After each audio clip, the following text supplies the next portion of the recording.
Hello everyone. आप सबका आपके अपने यूट्यूब चैनल लर्न इंग्लिश में एक बार फिर से स्वागत है। और हमने ये चैनल ग्रामर लर्न करने के लिए स्टार्ट किया है और उसमें हमने फर्स्ट लेक्चर सीरीज टेंस की शुरू की थी। तो हम पहले लेक्चर्स में प्रेजेंट कंटिन्यूस तक कर चुके हैं और आज हम करने जा रहे हैं प्रेजेंट परफेक्ट टेंस। मैंने प्रेजेंट परफेक्ट टेंस की आप लोगों को पहचान बताई थी कि जहाँ भी जिस भी वाक्य में आपको चुका है, चुके हैं, चुकी है दिखे, वहाँ हमेशा प्रेजेंट परफेक्ट टेंस होता है। और इसका सेंटेंस फॉर्मुलेशन क्या होता है, इसका हम सेंटेंस कैसे बनाते हैं, इसमें होता है सब्जेक्ट। सब्जेक्ट के साथ हमारी हेल्पिंग वर्ब हमेशा हैज़ या हैव होती है। प्रेजेंट परफेक्ट टेंस में जो हेल्पिंग वर्ब हम यूज करते हैं वो हैज़ या हैव होती है और हैज़ और हैव के साथ हमेशा वर्ब की थर्ड फॉर्म का यूज होता है। कभी भी हैज़ और हैव के साथ वर्ब की फर्स्ट या सेकंड या फोर्थ फॉर्म को हम कभी यूज नहीं करते। यहाँ पे हमेशा वर्ब की थर्ड फॉर्म का यूज होता है। उसके बाद आता है हमारा ऑब्जेक्ट। अब हैज़ किसके साथ यूज करते हैं? हैज़ हमारा हमेशा आता है फर्स्ट पर्सन के साथ, एक वचन के साथ। जहाँ पे भी काम को करने वाला एक बंदा हो ना, एक जना काम कर रहा हो, तो वहाँ पे हमारा आता है हैज़। और जहाँ पे बहुत सारे काम को करने वाले हों वहाँ पे आता है हमारा हैव। अब आगे देखिए कि हम प्रेजेंट परफेक्ट टेंस को कहाँ कहाँ यूज करते हैं, कहाँ कहाँ इसका कंपल्सन है। To express an action which have just been finished या कंप्लीटेड, कि कोई ऐसा काम जो बिल्कुल अभी अभी पूरा हुआ हो, मतलब वो काम खत्म करके हम हटे ही हैं, काम अभी अभी हमने पूरा किया है, इस तरह का कोई काम हो तो वहाँ पे हमारा प्रेजेंट परफेक्ट टेंस आता है। एग्जाम्पल देखिए, जैसे हम मान लीजिए मैं ये आप लोगों से क्वेश्चन पूछ रही हूँ, हैव यू टेकन ब्रेकफास्ट, क्या आपने अपना ब्रेकफास्ट कर लिया है? मैं आपसे क्वेश्चन कर रही हूँ। And then answer is I have just finished it, कि मैंने इसे अभी अभी ख़त्म किया या मैंने अभी अभी अपना ब्रेकफास्ट किया है। और एक इम्पोर्टेंट पहचान और होती है, हमें कई बार कन्फ्यूजन हो जाता है। जैसे हम पहचान बताते हैं सेंटेंसेस की, कि जैसे मैंने इंडेफिनेट की बताई थी, ता है, ते हैं, ती है। कॉन्टिन्यूस की बताई थी, रहा है, रहे हैं, रही है। और प्रेजेंट परफेक्ट के अभी ये मैंने आगे लिखी भी हुई है, चुका है, चुके हैं, चुकी हैं। बट कई बार ऐसे वाक्य आते हैं जैसे वह आया, उसने खाना खाया। इस तरह के सेंटेंस की जो वो होती है, हमें हमेशा कंफ्यूज करती हैं कि ये कौन सा सेंटेंस है। जहाँ पे भी इस तरह का वाक्य आप लोगों को दिखे कि उसने खाना खाया, वह आया, गया, उसने पढ़ा, ठीक है, वहाँ पे हमेशा परफेक्ट टेंस होता है। वो इस तरह के वाक्य हमें काम का पूरा होना शो करते हैं, जो काम अभी अभी खत्म हुआ हो वो। जैसे मैंने खाना खाया, and I have just finished my lunch. Okay, इस तरह के वाक्य आते हैं, वहाँ पे हमेशा परफेक्ट टेंस ही आता है। कई बार ये चीज़ें बहुत कंफ्यूजिंग लगती हैं, बट अगर थोड़ी अंडरस्टैंडिंग अच्छी हो और हम थोड़ा सा ध्यान दें तो बहुत इजी है इंग्लिश सीखना। कोई हार्ड एंड फास्ट रूल नहीं होते इसके, बहुत इजी होती है। डे टू डे मतलब हमारे रोज का जो काम होता है ना, हम उसमें वो सारे सेंटेंस यूज करते हैं। बस थोड़ा सा फोकस अगर हम करें कि कहाँ कैसे, उस क्यों पे ध्यान दें कि कहाँ कैसे और कौन से सेंटेंस यूज होंगे, तो इंग्लिश को लिखना बोलना बिल्कुल इजी है। ये सारे काम हम रूटीन में करते हैं, सारी बातें हम रूटीन में बोलते हैं, ठीक है।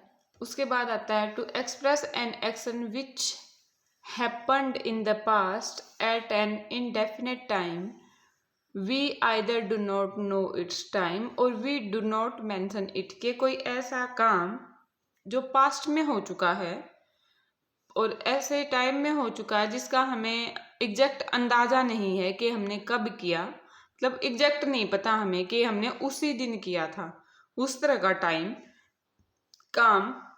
We either do not know its time, या तो हमें इसका टाइम पता नहीं है और या हम उसको अच्छे से मेंशन नहीं कर पा रहे हैं, उसको रिकॉल नहीं कर पा रहे हैं कि हमने काम किया तो था बट कब किया था, एग्जैक्ट जो टाइम है ना वो नहीं पता हमें।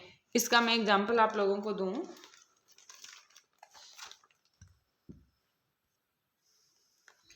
एग्जाम्पल देखिए इसका, कि मेरे पास ये एक बुक है, मैं प्रेजेंट उससे ऐड करके ही आपको एग्जांपल देती हूँ कि ये एक बुक है और मैं आप लोगों को बोलूँ that I have met author of this book, कि मैं जो इस बुक है ना, इस बुक के ऑथर से मिली थी, बट या मैं आपको एग्जैक्टली ये नहीं बता पा रही कि मैं कब मिली थी, किस ईयर में मिली थी, कौन से दिन मिली थी। जहाँ भी इस तरह का वाक्य होना तो वहाँ पे आप लोग यूज करेंगे present perfect tense. But always keep it in mind, हमेशा ये बात दिमाग में रखना कि अगर टाइम नहीं दिया गया है ना उस चीज का, वो काम कब किया गया है, अगर उस काम का टाइम नहीं दिया गया है तो हम प्रेजेंट परफेक्ट टेंस यूज करते हैं। बट अगर टाइम मेंशन किया गया है, उस काम का टाइम मेंशन किया गया है, तो हम इस टेंस को छोड़ के सिंपल पास्ट टेंस यूज करते हैं। जैसे एग्जांपल देख लीजिए, हमने यही एग्जांपल लिया था कि मैं इस ऑथर के बुक से मिली थी। जब मेरे को ये नहीं पता कि कब मिली थी तो मैं यूज करूंगी प्रेजेंट परफेक्ट टेंस, बट मेरे को ये ध्यान में है कि मैं 2019 में मिली थी। एग्जांपल देखिए, I have met the author of this book, ये प्रेजेंट परफेक्ट का एग्जाम्पल है कि मैं इस बुक के ऑथर से मिली थी, बट मेरे को ये नहीं पता कब मिली थी, या मैं उस चीज को रिकॉल नहीं कर पा रही हूँ, मैंने आप लोगों को टाइम ही नहीं बताया कि कब, तो वहां पे प्रेजेंट परफेक्ट टेंस का यूज होगा। अगर मैं कहती हूँ कि मैं उससे 2019 में मिली थी इस बुक के ऑथर से, तो हम कैसे यूज करेंगे, तो हम प्रेजेंट परफेक्ट को यूज नहीं करेंगे, फिर हम यहाँ से इस हैव को हटा देंगे और सिंपल पास्ट टेंस हमारा ये हो जाएगा, I met the author of this book in 2019, कि मैं इस बुक के ऑथर से 2019 में मिली।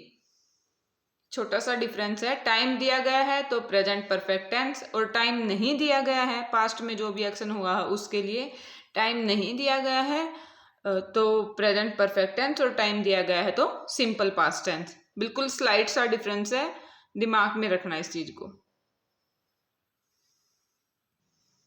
इसके बाद हमारा आता है to express an action which began in the past, कि कोई ऐसा काम जो भूतकाल में शुरू हो चुका है, पास्ट में शुरू हो चुका है वो काम, has continued up to the present, और आज तक भी, जब मैं बात कर रही हूँ ना आपसे, अभी तक भी चल रहा है। हो सकता है इसके बाद वो चेंज हो जाए, बट अभी जब मैं आपसे बात कर रही हूँ प्रेजेंट में, अभी तक वो काम चल रहा है। और इस तरह के काम का टाइम दिखाने के लिए हम फॉर और सिंस का यूज कर सकते हैं। उसमें जो टाइम का पर्टिकुलर पीरियड दिया गया होता है उसके लिए हम फॉर और सिंस का यूज करते हैं। सिंस का यूज कहाँ पर होता है, एक पर्टिकुलर पॉइंट ऑफ टाइम, कि उसी टाइम पे हुआ था, उसी दिन, उसी डेट, जो बिल्कुल फिक्स टाइम दिया गया हो ना, वहां पे हम यूज करेंगे सिंस का। और एक लंबा टाइम पीरियड दिया गया हो, हमें पर्टिकुलर डेट नहीं पता हो कि कौन सा टाइम, जब लंबा लेंथ ऑफ टाइम, बहुत लंबा टाइम ऑफ पीरियड दिया गया हो, बट हमें एग्जैक्टली ना पता हो कि इसी दिन में, अगर हमें बिल्कुल एग्जैक्ट ये बता दिया गया है कि इस डेट को या इस दिन, तो हम यूज करेंगे सिंस का। और एक लंबा टाइम पीरियड दे दिया गया हो तो वहां पर हम यूज करेंगे फॉर। एग्जाम्पल देखिए, I have lived in this house for 10 years, कि मैंने 10 साल पहले इस घर में रहना, मैं इस 10 साल पहले इस घर में रहना शुरू कर चुका हूँ। 10 साल पहले ही मैंने वो काम शुरू कर दिया था, और अभी भी, अब जब मैं आप लोगों को बता रहा हूँ ना, तो अभी भी मैं इसी घर में रह रहा हूँ। और हमें ये नहीं पता कि कौन से 10 साल, एग्जैक्ट टाइम नहीं पता, उसने एग्जैक्टली नहीं बताया कि उस साल से लेके, मान लीजिए वो कहता कि 2000 से लेके और मैं 2010 तक रह रहा हूँ, तो हम यूज करते फॉर की जगह सिंस। पर उसने ये नहीं बताया कि कौन से 10 साल, कब से कब तक, तो वहां पे हम यूज करेंगे फॉर। जहां पे पर्टिकुलर पॉइंट ऑफ टाइम दिया गया हो, हमें एग्जैक्ट डेट दी गई हो, वहां पे सिंस, और जहां पे लेंथ ऑफ टाइम दिया गया हो वहां पे फॉर। ये सिंस और फॉर वाला टॉपिक हमेशा बच्चों को कंफ्यूज करता है, तो इस बात को दिमाग में रखना कि कहाँ सिंस आएगा और कहाँ फॉर। और ये जो प्रेजेंट परफेक्ट का और सिंपल पास्ट का कॉम्बिनेशन होता है, ये कई बार एक सेंटेंस बना के दे देते हैं, एक वाक्य दे देते हैं जिसमें एक जगह सिंपल पास्ट आना होता है और एक जगह प्रेजेंट परफेक्ट टेंस आना होता है। तो ये द मोस्ट इम्पोर्टेंट पार्ट है टेंसेज का, तो इसको थोड़ी सी ध्यान से करना। ओके, और आज हमने प्रेजेंट परफेक्ट टेंस किया, उसके मैंने आप लोगों को बताया कि हम उसको कहाँ कहाँ यूज करते हैं।